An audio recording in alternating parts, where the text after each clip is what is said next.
This is a request I received from one of my subscribers, so I want to thank them for suggesting this topic.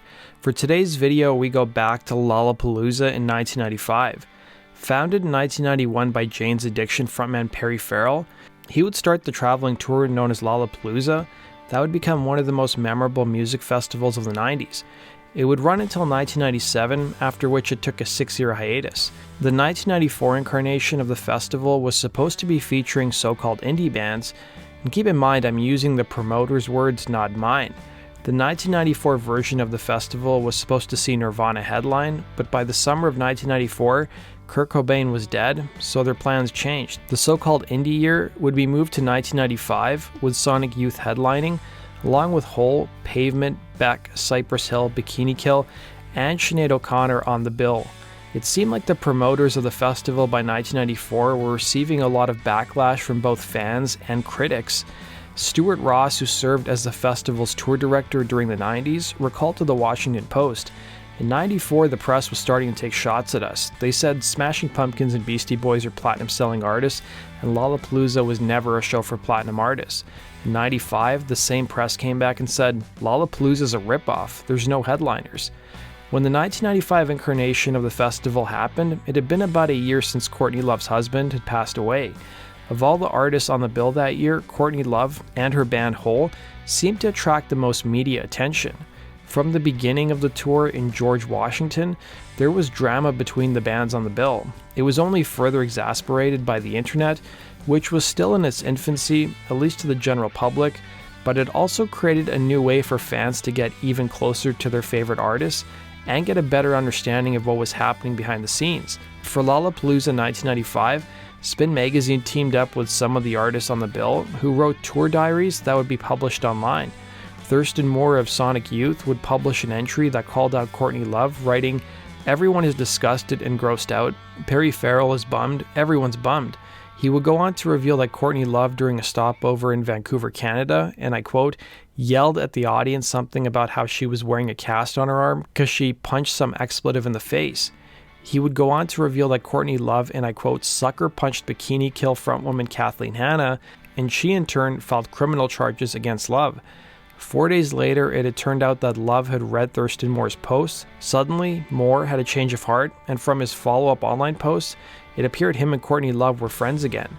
Courtney Love, for her part, also published some online posts about her experience on that tour. In one rant, she would call out Kathleen Hanna, saying, and I quote, "Kathleen Hanna was my husband's worst enemy in the world, someone who would stop at nothing to aggravate us."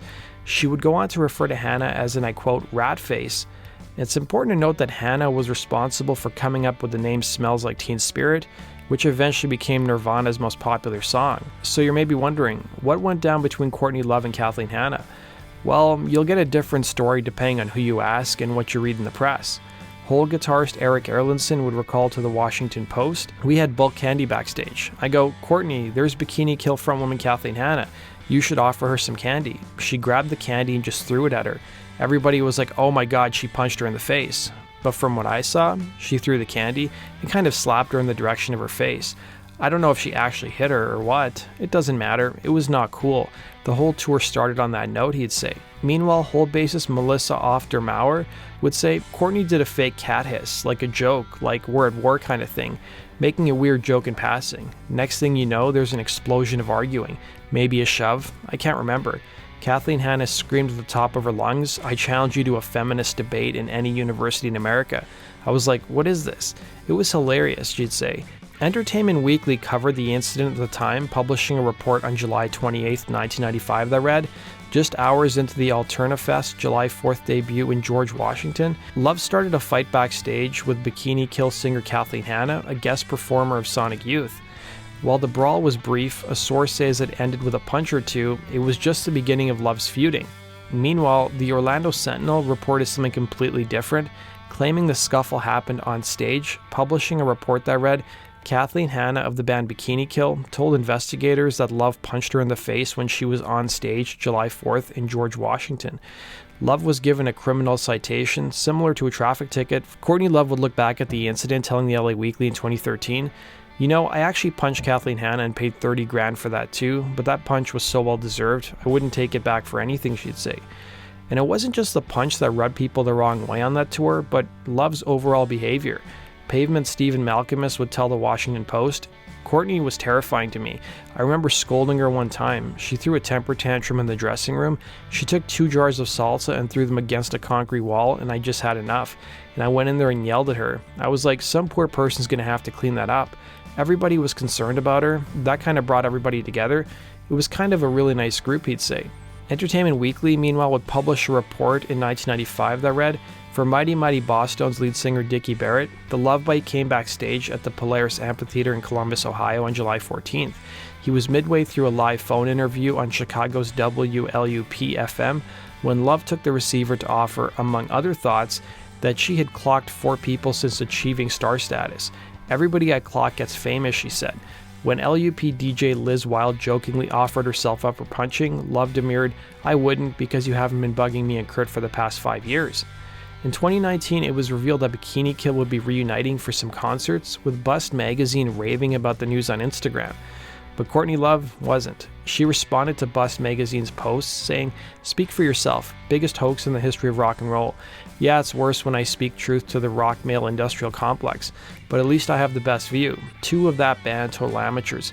Hanna is a good hype man, but her persona is such a DIY nonsense dilettante. A big idea they cannot convey because they suck. That's all. Back to the Paris couture because frocks don't trigger me," she'd say. So what may have triggered this lifelong feud? Well, there's a couple theories. Courtney Love used to be close friends with Sonic Youth vocalist and bassist Kim Gordon, but apparently the pair had a falling out, and Kathleen Hanna would supposedly become Gordon's new best friend. Bikini Kill drummer Toby Vale also used to date Kurt Cobain before he met Courtney Love.